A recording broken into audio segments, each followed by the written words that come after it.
Hello everyone, আসসালামু আলাইকুম। সবাই কেমন আছেন? আশা করি ভালো আছেন। আমি আপনাদের দোয়ায় ভালো আছি। চলে আসলাম নতুন একটি ভিডিও নিয়ে। আজকের ভিডিও টপিক হবে, আমি ইউটিউবার শারমিনকে নিয়ে একটু কথা বলবো।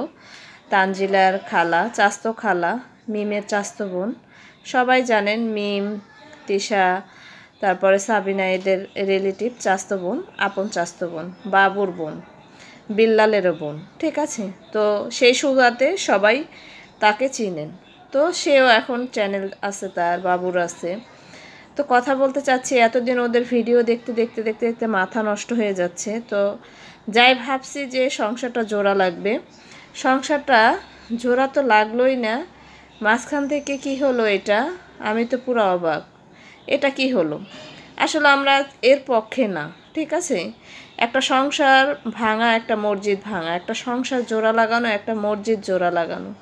তো গত 2 দিন আগেও আমি ভাবছি, যেহেতু রাজ ভুল করে ফেলছে, রাজ কথায় কথায় শারমিনের গায়ে হাত দিত, এটা মোটেও অ্যাকসেপ্ট করার মতো কথা না।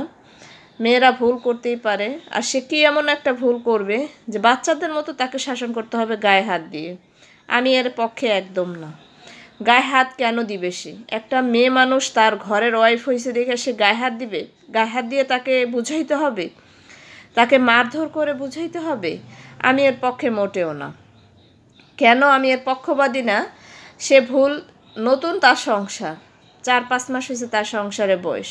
সে কি ভুল করতে পারে? হয়তোবা তার পাস নিয়ে হয়তোবা কোনো কথা এরকম কিছু একটা জিজ্ঞেস করছে, সেজন্য গায়ে হাত দেওয়াটা মোটেও ঠিক হয় না রাজের। তো রাজ যদিও এরকম ভোলা ভালা চেহারা দেখে বোঝা যায় রাজ কিছু বুঝে না, সরল সোজা, আসলে কিন্তু তা না।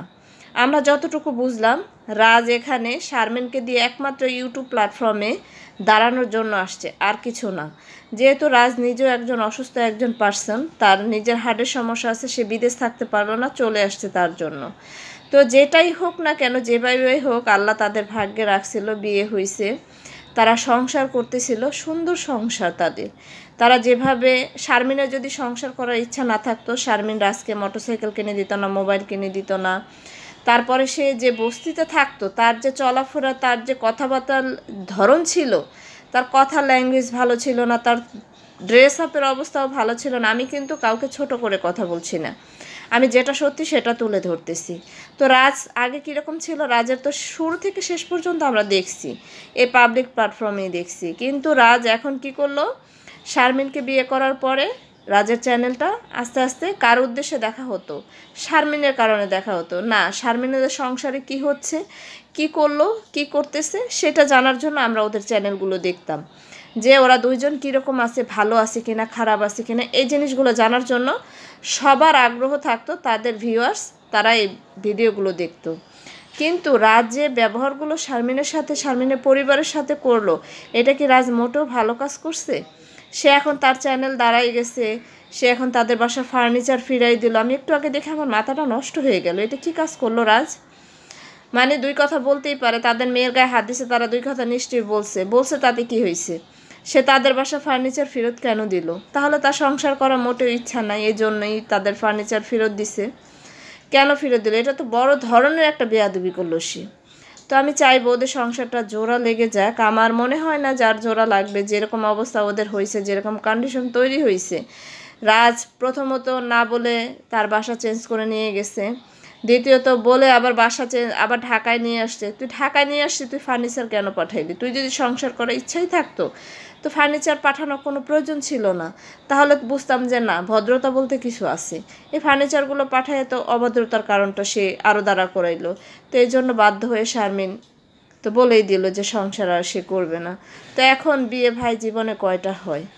1টা 2টা। মানুষ বিয়ে বেশি করলে কি বলে? খারাপ বলে। এগুলো আসলে করা ঠিক না। এই পাবলিক প্ল্যাটফর্মে আইসে এগুলো ছড়াছড়ি, এগুলো মোটেও ভালো না, ঠিক আছে। তো যাই হোক, আমি দোয়া করব, যেভাবে হোক রাজ তুমি এসে শারমিনের পরিবারের কাছে ক্ষমা চাও। ক্ষমা চেয়ে যেভাবে হোক শারমিনকে সসম্মানে তাদের কাছ থেকে নিয়ে যেয়ে তুমি সংসার করো, এইটাই আমরা চাই, ঠিক আছে। শারমিন কিন্তু সংসার করার জন্য এক পায়ে প্রস্তুত ছিল। তুমি এই ফার্নিচারগুলো পাঠাইছো, তার সব কিছু চেঞ্জ হয়ে গেছে। আশা করি তুমি বুঝতে পেরেছো। তুমি তাদের কাছে ক্ষমা চেয়ে সব কিছু ঠিকঠাক করে নাও তোমাদের সংসারটা। আল্লাহ হাফিজ, আসসালামু আলাইকুম।